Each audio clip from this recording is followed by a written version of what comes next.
இதயத்தை நினைத்து விட்டார்.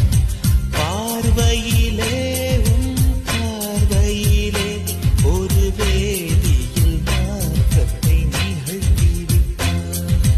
ஒளி ஒளியாய் வெட்டும் மின்னல் ஒளியாய் ரகசிய ஸ்தலங்களை ரசித்து விட்டார்.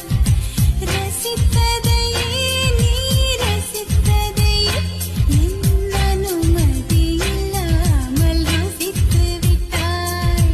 பூவென நீ இருந்தால் இளம் பெண்களை போல் வருவேன்.